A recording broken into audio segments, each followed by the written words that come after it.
started by missionaries in the USA.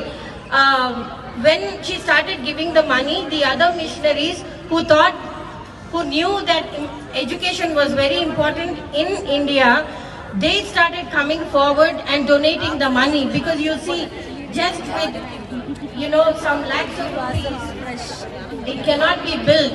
So there is a lot of effort and finances that went into our school buildings and our infrastructure and the students, because initially there was no school fee also for the students. Everything was very free. And the first missionary principal was Mrs. Alice Evans. She also was from USA. She herself came down here, and that time it was not an aircraft, or it was not an travel by air or nothing like that. She traveled by ship half of the way, and half of the way she traveled by air and came here.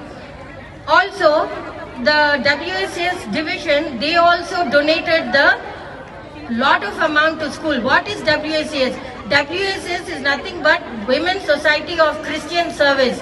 That started in Methodist Church. So our school is affiliated to Methodist Church, which is right here on Abbots.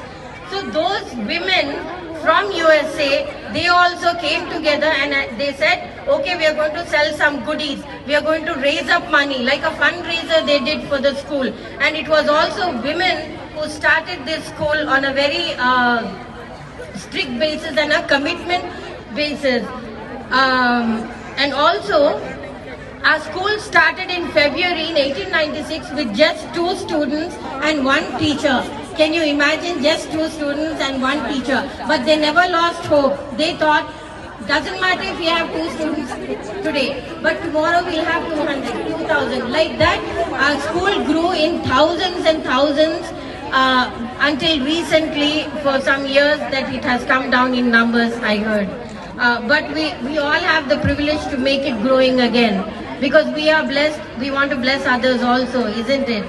So also, and it was the first, later on the school was upgraded to Anglo vernacular boarding school for both boys and girls.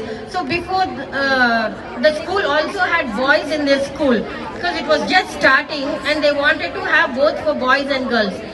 Later, as the school was increasing with girls, they put the boys in Methodist Boys School in Kinkoti. So they separated the boys from girls. Actually, they started as a girls' school. But even when they saw that even boys were not having any education here, they also included in them. Finally, they put the boys also in Methodist school. Now, the principals who served I'm going to read their names.